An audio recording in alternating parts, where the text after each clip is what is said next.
السلام علیکم ورحمۃ اللہ وبرکاتہ۔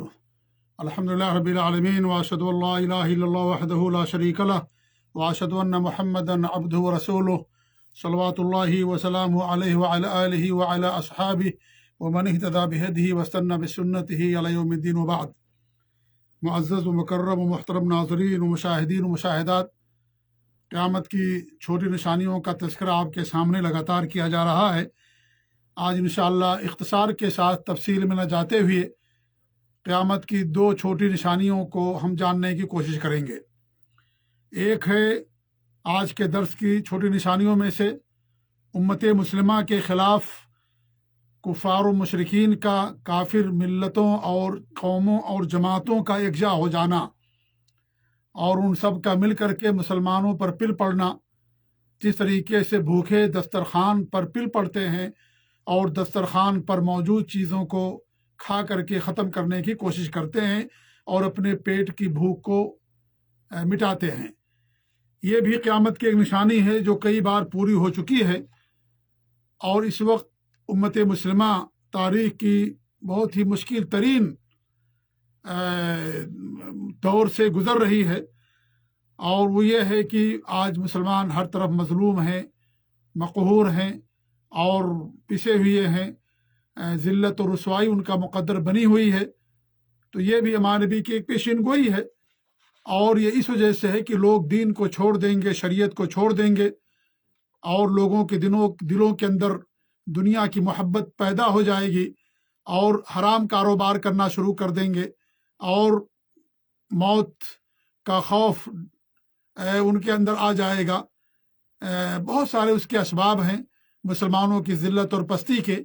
یہ موقع نہیں ہے کہ ان سارے اسباب کی طرف میں رہنمائی کروں یا بتاؤں۔ بتانا مقصد یہ ہے کہ یہ بھی قیامت کی نشانیوں میں سے ایک نشانی ہے کہ جتنی بھی کافر اقوام اور ملل ہیں سب مسلمانوں کے خلاف اکٹھا ہو جائیں گے اور ان کو دنیا سے نیست و نابود کرنے کی کوشش کریں گے۔ اور اس کی دلیل ثوبان رضی اللہ تعالیٰ عنہ کی حدیث ہے۔ وہ فرماتے ہیں کہ اللہ کے رسول صلی اللہ علیہ وسلم کے ارشاد ہے کہ عنقریب اقوام و ملل تم پر ایسے ہی ٹوٹ پڑیں گی جس طرح کھانے والے دسترخوان پر ٹوٹ پڑتے ہیں۔ یعنی جیسے کسی کو بھوک لگی ہوئی ہے، دسترخوان لگا دیا جائے تو ظاہر بات ہے سارے لوگ دسترخوان پر ٹوٹ پڑتے ہیں اور کھانا شروع کر دیتے ہیں۔ کسی نے عرض کیا اللہ کے رسول صلی اللہ علیہ وسلم کیا ہم اس وقت کم ہوں گے؟ آپ نے فرمایا نہیں، تمہاری تعداد تو بہت زیادہ ہوگی لیکن تمہاری حیثیت سیلاب کے خس و خاشاک اور جھاگ سے زیادہ نہیں ہوگی۔ عدد میں ہم بہت زیادہ ہوں گے، عدد میں ہم بہت زیادہ ہوں گے، لیکن کس چیز کی کمی ہوگی؟ کمی ایمان کی کمی ہوگی، اور عمل کی کمی ہوگی، اور بہت ساری چیزیں ہمارے اندر پیدا ہو جائیں گی جس کی وجہ سے جو ہمارا روب اور دبدبہ تھا غیر مسلم کے دلوں میں وہ ختم ہو جائے گا، اور پھر مسلمان اس طریقے سے ذلیل و خوار ہو جائیں گے۔ تو لوگوں نے پوچھا کہ کیا ہم کم رہیں گے؟ آپ نے فرمایا کہ نہیں، تمہاری تعداد تو بہت زیادہ رہے گی لیکن تمہاری کوئی حیثیت نہیں رہے گی۔ جیسے سیلاب کے اندر جو خس و خاشاک ہوتے ہیں، جھاگ ہوتے ہیں، پانی جہاں چاہتا اسے بھگا لے جاتا ہے اور اس کے پاس کوئی طاقت اور قوت نہیں ہوتی، کچھ ادھر تو کچھ ادھر تو کچھ بیچ میں تو کچھ ختم ہو جاتے ہیں۔ تو اس طریقے سے مسلمانوں کی حیثیت ہوگی کہ ان کی کوئی اپنی طاقت نہیں ہوگی، اور اس طریقے سے کوئی اور ان کے دلوں میں ان کا کوئی ڈر اور روب اور دبدبہ باقی نہیں رہے گا، بلکہ سب ختم ہو جائے گا اور کوئی حیثیت باقی نہیں رہ جائے گی۔ جیسے جھاگ کی اور خس و خاشاک کی کوئی حیثیت نہیں ہوتی ہے سیلاب میں، اور پانی جہاں چاہتا اسے بہا لے جاتا ہے، اسی طریقے سے مسلمانوں کی حالت ہو جائے گی۔ پھر ہمارے نبی نے فرمایا کہ تمہارے دشمنوں کے دلوں سے تمہارا روب اور دبدبہ اللہ تعالیٰ نکال دے گا۔ کیوں نکال دے گا؟ کیونکہ ہم اللہ تعالیٰ کے حکم کو بھول جائیں گے، اللہ کی بھیجی ہوئی شریعت پر ہمارا عمل نہیں رہ جائے گا، توحید ختم ہو جائے گی، شرک آ جائے گا، سنت کی جگہ بدعتیں آ جائیں گی، خرافات آ جائیں گی، اور اس طریقے سے آپس میں نہ اتفاقی اور عداوت اور دشمنیاں پیدا ہو جائیں گی۔ یہ ساری چیزیں ہمارے اندر پیدا ہو جائیں گی۔ ہم ایک دوسرے پر اعتماد نہیں کریں گے، ہمیشہ ہمارے دلوں کے اندر ایک دوسرے کے خلاف بدگمانی رہے گی، کسی کو ترقی ہوتا ہوا ہم نہیں دیکھ سکیں گے، ہمارے اندر نفاق آ جائے گا، ہم جو ہے جاسوسیاں کریں گے غیر مسلموں کی، اور اس طریقے سے جو مسلمان ہوں گے ان کی باتیں دوسروں تک پہنچائیں گے، اور یہی نہیں بلکہ مسلمان خود آپس میں دست و گریباں ہو جائیں گے، اور جو طاقتور ہوگا وہ دوسرے کو ستائے گا۔ جیسا کہ آپ دیکھیں ہمارے ملکوں کے اندر کیا صورتحال ہو گئی ہے کہ جو جماعتیں ہیں، جو بڑی جماعتیں ہیں، آپ دیکھیں گے کہ وہ لوگ کیا کرتے ہیں، اگر کوئی چھوٹی جماعت کا آدمی مسجد بنانا چاہے تو اسے مسجد نہیں بنانے دیتے ہیں، مسجدوں کو توڑ دیتے ہیں، مسجدوں کو آگ لگا دیتے ہیں، مسجدوں کو جلا دیتے ہیں، پروگرام کرنا چاہتے ہیں پروگرام نہیں کرنے دیتے ہیں، اس وجہ سے کہ انہیں اپنی طاقت کا نشہ ہے اور اپنی کثرت کا زعم ہے انہیں۔ کوئی اگر اہل حق ہیں، اگرچہ ان کی تعداد کم ہے، کوئی پروگرام کرنا چاہتے ہیں پروگرام نہیں کرنے دیتے، مسجد اور مدرسے کی تعمیر نہیں کرنے دیتے۔ کتنی ایسی مساجد ہمارے ملکوں کے اندر کہ انہی لوگوں نے ان مسجدوں کو جلا دیا، ان مسجدوں کو مسمار اور منہدم کر دیا، امام کو مارا پیٹا، مسجدیں توڑ دی۔ آپ سوچیں کتنا بڑا جرم ہے یہ، لیکن صرف اس وجہ سے کہ انہیں اپنی طاقت پر غرور ہے اور ہم کثرت میں ہیں اور انہیں حق سے دشمنی اور عداوت ہے۔ وہ نہیں چاہتے کہ ہمارے علاقے کے اندر حق عام ہو اور سنتیں عام ہوں، اس لیے وہ اپنی طاقت کا ناجائز فائدہ اٹھاتے ہوئے ان جماعتوں کو یا ان لوگوں کو جو حق پر ہیں انہیں دبانے کی کوشش کرتے ہیں اور مساجد اور مدارس کو مسمار کر دیتے ہیں۔ تو یہ صورتحال تو خود مسلمان کی آپس کی بن گئی ہے، دعوے دار ہیں سب اسلام کے، لیکن یہ صورتحال بنی ہوئی ہے۔ تو بہرحال اللہ تعالی ہمارا روب دشمنوں کے دلوں سے نکال دے گا اور روب ختم ہو جائے گا۔ جو روب ہوتا ہے، کیونکہ مسلمان اللہ تعالیٰ سے ڈرتا ہے، اللہ کے علاوہ کسی اور سے نہیں ڈرتا ہے، اور موت سے اسے کوئی روب اور خوف نہیں ہوتا۔ اگر ڈر ہے اس کے دل میں تو اللہ تعالیٰ کا ڈر اور خوف ہوتا ہے۔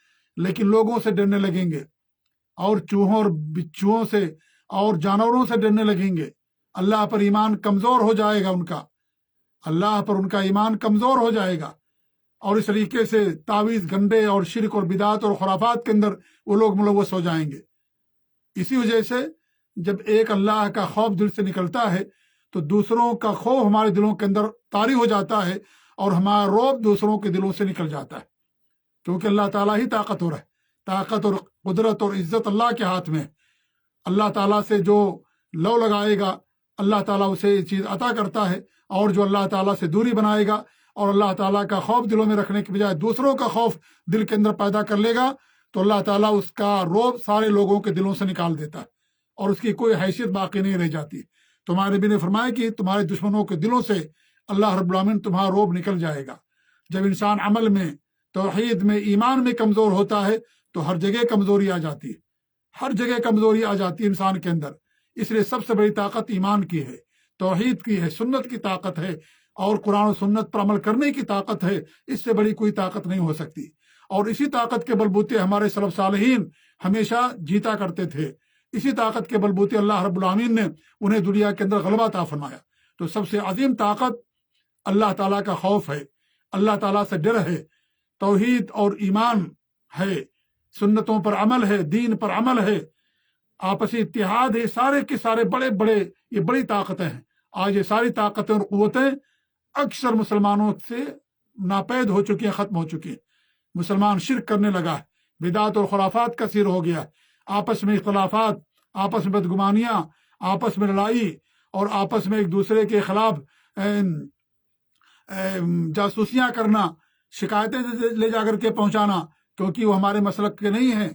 تو ایسی صورت میں کیا ہوگا؟ اس کا انجام وہی ہوگا جو آج ہو رہا ہے، اس کا انجام یہی ہوگا۔ تو میرے بھائیوں، یہ بھی قیامت کی نشانیوں میں سے ایک نشانی ہے کہ تمام قومیں مسلمانوں کے خلاف اٹھ کھڑی ہوں گی اور ان کی کوئی حیثیت مسلمانوں کی نہیں رہ جائے گی۔ پھر ہمارے نبی نے فرمایا تمہارے دلوں میں اللہ تعالیٰ وہن ڈال دے گا۔ پوچھا گیا وہن کیا ہے؟ آپ نے فرمایا دنیا کی محبت اور موت سے ڈر۔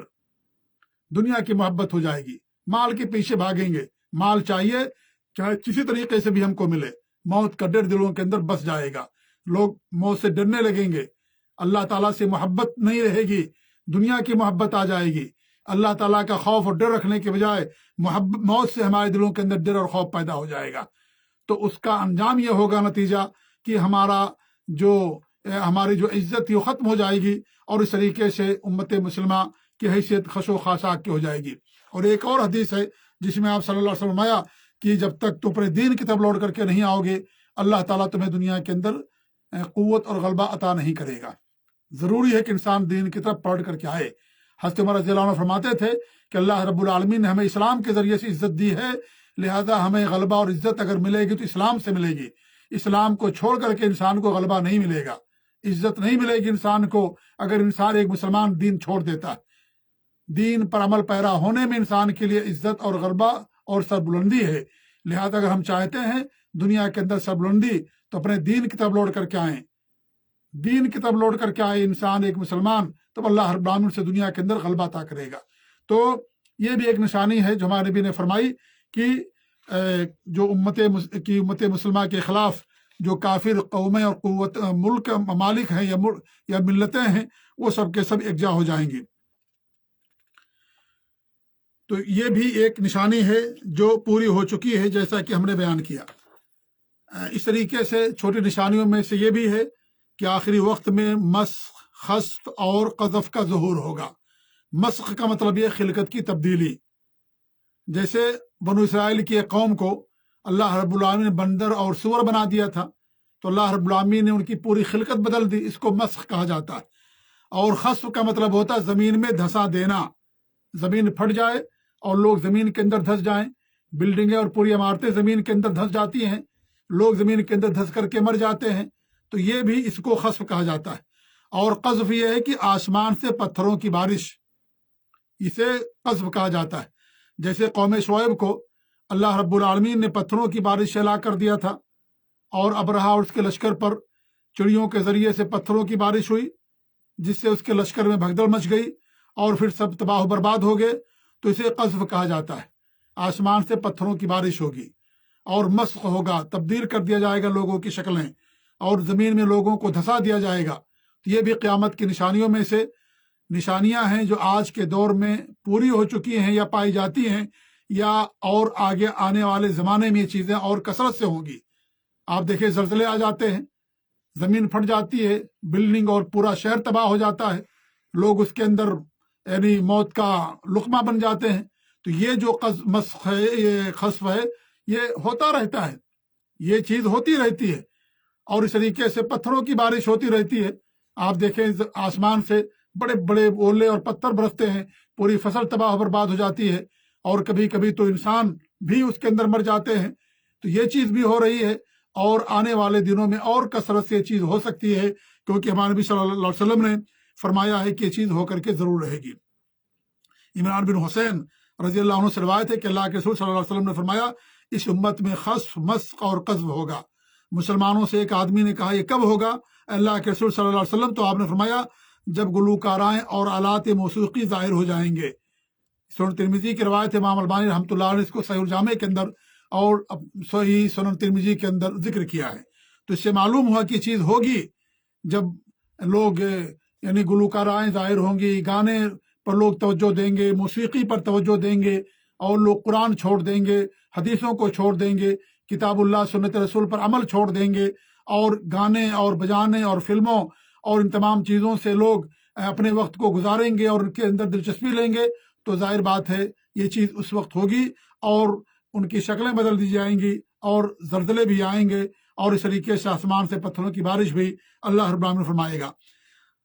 یہی روایت موجب طبرانی میں بھی ہے، سہل بن سعد رضی اللہ تعالیٰ عنہ سے کہتے ہیں جس کے آخر میں اتنا اضافہ ہے کہ شراب کو حلال کر لیا جائے گا، شراب کو لوگ حلال سمجھیں گے۔ آج بھی صورتحال ہے، کتنے مسلمان تو شراب پیتے ہیں، اسے سمجھتے ہیں کہ صحیح نہیں ہے اور حرام ہے پینا، جائز نہیں، گناہ ہے، لیکن پیتے ہیں۔ لیکن کتنے ایسے مسلمان ہیں جو شراب کو حلال سمجھتے ہیں، اسے روحانی غذا کا نام دیتے ہیں کہ اس سے انسان کو سکون ملتا ہے، اطمینان ملتا ہے۔ میرے بھائیوں، اللہ کے حرام کردہ چیز کے اندر کبھی انسان کو سکون نہیں مل سکتا۔ اگر سکون ملے گا اللہ کے ذکر میں، قرآن میں، حدیث میں، دین پر عمل پیرا ہونے میں انسان کو سکون ملتا ہے۔ اللہ بذکر اللہ تطمئن القلوب، اللہ کے ذکر سے، اللہ کے دین پر عمل پیرا ہونے سے دلوں کو اطمینان ملتا ہے۔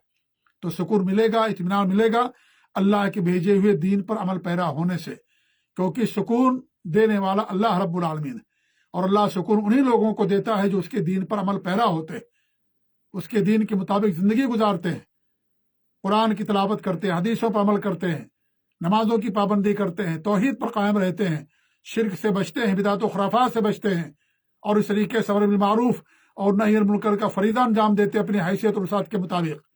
دین پر عمل پیرا ہونے میں، دین پر عمل کرنے میں، دین کی طرف لوگوں کو بلانے میں انسان کے پاس سکون ہوتا ہے، کیونکہ سکون دینے والا، اطمینان دینے والا اوپر ہے، اللہ کی ذات ہے۔ لہذا جو اس کے دین کو چھوڑ کر کے سکون ڈھونڈے گا، اللہ تعالیٰ اسے سکون نہیں دے گا، بلکہ ایسے لوگوں کے لیے دنیا کے اندر سکون نہیں رہتا ہے۔ بے چینی، قلق، اضطراب ہمیشہ دیکھیں گے، ان کے چہرے ظاہر ہوگا، اور اس طریقے سے ان کی زندگیوں کے اندر سکون نام کی کوئی چیز نہیں ہوگی۔ اللہ کے فیصلے پر جو راضی رہتا ہے، اللہ کے دیے ہوئے رزق پر جو قناعت کرتا ہے، اللہ تعالیٰ ایسے لوگوں کو سکون دیتا ہے، اطمینان دیتا ہے۔ لہذا اگر سکون چاہیے تو اللہ کے دین پر عمل کیجیے، اللہ کے فیصلے پر راضی رہیے، صبر کیجیے، اللہ کا شکر ادا کیجیے، اور حلال طریقہ اپنائیے، اور حتی الامکان دین پر عمل پیرا ہونے کی مکمل کوشش کیجیے، تب جا کر کے انسان کو سکون ملتا ہے۔ سنن ترمذی میں عائشہ رضی اللہ تعالیٰ عنہ سے روایت ہے کہ اللہ کے رسول صلی اللہ علیہ وسلم نے فرمایا، امت کے آخری زمانے میں خسف، مسخ اور قذف ہوگا۔ عائشہ رضی اللہ عنہ فرماتی ہیں، میں نے کہا کہ اللہ کے رسول صلی اللہ علیہ وسلم، کیا نیک لوگوں کے ہوتے ہوئے ہم ہلاک کر دیے جائیں گے؟ آپ نے فرمایا، ہاں، جب فسق و فجور زیادہ ہو جائے گا۔ ترمذی کی روایت ہے، امام البانی نے صحیح الجامع کے اندر اس کو بیان کیا، اور صحیح سنن ترمذی کے اندر بھی اس حدیث کو ذکر کیا۔ کب یہ ہوگا؟ جب فسق و فجور زیادہ ہو جائے گا تو جو اچھے لوگ ہیں، نیک لوگ ہیں، ان کو بھی ہلاک کر دیا جائے گا، کیونکہ انہوں نے اپنی ذمہ داری ادا نہیں کی۔ ان کی ذمہ داری ہے لوگوں کو نصیحت کرنا، لوگوں کو سمجھانا، یہ حرام ہے بتانا، یہ حلال ہے بتانا، لوگوں کو دین کی طرف دعوت دینا، حلال و حرام بتانا لوگوں کو۔ یہ علماء کی اور جو نیک لوگ ہیں جن کو اللہ نے علم دیا، ان کی ذمہ داری ہے۔ لیکن اگر وہ اپنی ذمہ داری ادا نہیں کریں گے تو ساتھ ہی ساتھ ان کو بھی ہلاک و برباد کر دیا جائے گا۔ جب کشتی ڈوبتی ہے تو سارے سوار ڈوبتے ہیں، چاہے کشتی پر کوئی اچھا ہو، چاہے کوئی برا ہو، چاہے کوئی بچہ ہو، چاہے کوئی عورت ہو، چاہے کوئی نیک ہو، چاہے کوئی بد ہو، پوری کشتی جب ڈوبتی ہے تو سارے لوگ ڈوب جاتے ہیں۔ جب سیلاب آتا ہے تو سیلاب کے اندر سب بہہ جاتے ہیں۔ سیلاب نہیں دیکھتا اچھے لوگوں کو، سیلاب نہیں دیکھتا گھر اور مندر اور مسجد کو، سیلاب نہیں دیکھتا اچھے اور برے کو، اور زلزلے آتے ہیں تو زلزلہ بھی یہ چیز نہیں دیکھتا۔ یہ اللہ تعالیٰ کا فیصلہ ہوتا ہے۔ انہوں نے کوتاہی کی، اور جو اللہ کا جو حق تھا اس حق سے انہوں نے روگردانی اختیار کی، تو اللہ رب العالمین نے ان کو یہ سزا دی کہ وہ بھی ہلاک و برباد کر دی جاتے، وہ نہیں بچتے۔ اس لیے جو مصلح ہوتا ہے اس کی اہمیت زیادہ ہوتی ہے۔ ایک انسان صالح ہوتا، نیک، اس کی صالحیت اور اس کا نیک ہونا اس کی اپنی ذات تک محدود ہوتا ہے۔ لیکن ایک دوسرا شخص ہوتا ہے جسے مصلح کہا جاتا ہے، جو صالح بھی ہوتا ہے اور لوگوں کی اصلاح بھی کرتا ہے، اس کا مقام مرتبہ زیادہ ہوتا ہے۔ ہمیں مصلح بننا چاہیے کہ انسان صالح بھی رہے اور لوگوں کی اصلاح بھی کرے، لوگوں کو امر بالمعروف اور نہی منکر کا فریضہ بھی انجام دے، حق بات کہے لوگوں کے سامنے، حکمت کے ساتھ، علم کے ساتھ، تدبر اور بصیرت کے ساتھ۔ اللہ رب العالمین نے ہمیں حکم دیا ہے، قل ھذہ سبیلی ادعو الی اللہ علی بصیرۃ انا ومن اتبعنی۔ آپ فرما دیجیے کہ یہ میری راہ ہے، میں اللہ کی طرف لوگوں کو دعوت دیتا ہوں بصیرت کے ساتھ، میں بھی اور میرے پیروکار بھی۔ یعنی دعوت کے لیے علم ضروری ہے، بصیرت ضروری ہے، حکمت ضروری ہے انسان کے لیے۔ ادعو الی سبیل ربک بالحکمہ والموعظۃ الحسنہ، اپنے رب کی راہ کی طرف حکمت کے ساتھ اور اچھی موعظت کے ساتھ لوگوں کو دعوت دیجیے، بلائیے۔ تو یہ ذمہ داری ہے علماء کی کہ حرام چیزوں کو بتائیں، یہ چیز حرام ہے، یہ چیز ناجائز ہے، نصیحت کریں ان کو نصیحت کریں، ان کو سمجھائیں اگر ان کے پاس طاقت ہے تو۔ اگر طاقت نہیں ہے تو وہ بھی معذور ہیں۔ کیا ہے وہ معذور؟ اگر انسان کے پاس طاقت نہیں ہے کہنے کی۔ اگر طاقت ہے تو انسان لوگوں کو حق کی طرف بلائے اور دین کی طرف لوگوں کو دعوت دے۔ تو یہ کب ہوگا؟ کب نیک لوگوں کو ان کے ساتھ دھسا دیا جائے گا یا ان کو بھی ہلاک و برباد کر دیا جائے گا؟ ہمارے نبی نے فرمایا کہ اس وقت ہوگا جب فسق و فجور زیادہ ہو جائے گا۔ حضرت عائشہ نے سوال کیا تھا، انہلک وفینا الصالحون، کیا ہم ہلاک ہو جائیں گے جبکہ ہمارے اندر نیک بھی ہوں گے؟ نیک تو رہیں گے لیکن مصلح نہیں رہیں گے، وہ ان کی صالحیت اور نیکی ان کی اپنی ذات تک محدود رہے گی، مصلح نہیں رہیں گے، وہ امر بالمعروف اور نہی منکر کا فریضہ چھوڑ دیں گے، علم ہونے کے باوجود بھی لوگوں کو نہیں بلائیں گے، لوگوں کو دعوت نہیں دیں گے، خاموشی اختیار کر لیں گے۔ تو اسی صورت میں اگرچہ وہ نیک ہیں لیکن چونکہ مصلح نہیں ہیں، اس لیے اللہ تعالیٰ ان کو بھی ہلاک و برباد کر دے گا۔ بعض بستیاں تو ایسی دھسا دی جائیں گی جیسا کہ ان میں سے کوئی نہیں بچے گا. جیسا کہ ایک حدیث آتی ہے کہ اللہ کے رسول صلی اللہ علیہ وسلم نے فرمایا قیامت نہیں قائم ہوگی حتیٰ کہ بعض قبیلوں کو زمین میں دھسا دیا جائے گا اور پوچھا جائے گا کیا فلاں قبیلوں کا کوئی شخص بچا ہے. یعنی سوال کریں گے, پورا کا پورا قبیلہ دھسا دیا جائے گا, پوری کی پوری آبادی اور پورا علاقہ دھسا دیا جائے گا, پورا گاؤں دھسا دیا جائے گا اور کوئی ان میں سے نہیں بچے گا.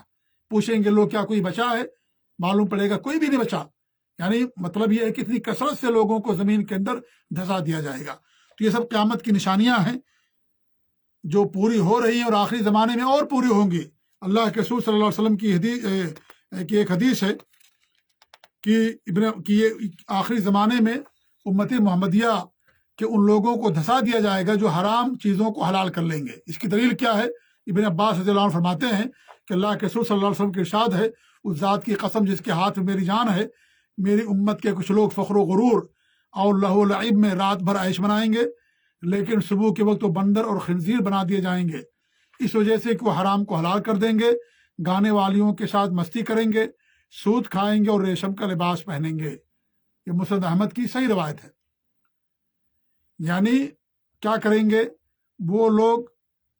رات بھر عیش بنائیں گے, پوری رات ان کی عیاشی میں گزرے گی, لیکن صبح کے وقت اللہ تعالیٰ ان کو بندر اور سور بنا دے گا, اس لیے کہ وہ شراب کو حلال کر لیں گے, زنا کو حلال کر لیں گے, گانے کو حلال کر لیں گے, گانے والیوں کے ساتھ رات بھر مستی کریں گے, ان کے ساتھ عیاشی اور زناکاری کریں گے, سود بھی کھائیں گے, ریشم کا لباس بھی پہنیں گے, یہ ساری چیزوں کو حلال کر لیں گے. تو اسی صورت میں اللہ رب العالمین ان کی شکل کو بھی بدل دے گا اور انہیں بندر اور خنزیر کی شکل میں بنا دیا جائے گا. یہ آخری زمانے میں یہ چیز ہوگی,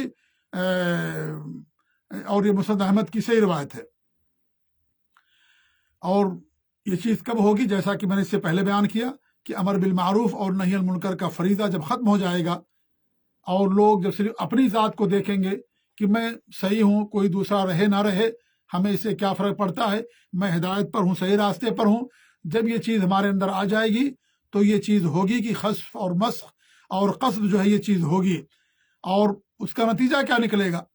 اس کا نتیجہ یہی نکلے گا کہ امر بالمعروف اور نہی عن المنکر کا فریضہ انجام نہ دینے کی صورت میں لوگوں کے اندر فسق و فجور عام ہو جائے گا, نافرمانیاں کھلے عام کی جائیں گی, کوئی تنبیہ کرنے والا نہیں ہوگا, کوئی ان کو روکنے اور ٹوکنے والا نہیں ہوگا, برائیاں کھلے عام کی جائیں گی, بلکہ ایسے لوگ بھی کم ہو جائیں گے.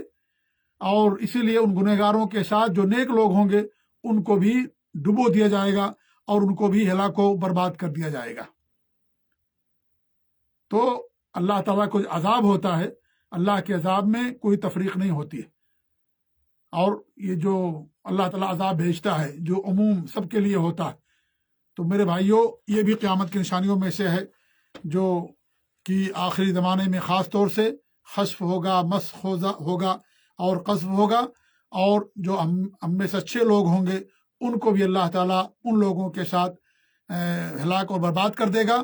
اور اس کی وجہ یہ رہے گی کہ وہ لوگ امر بالمعروف اور نہی عن المنکر کے فریضے کو انجام نہیں دیں گے.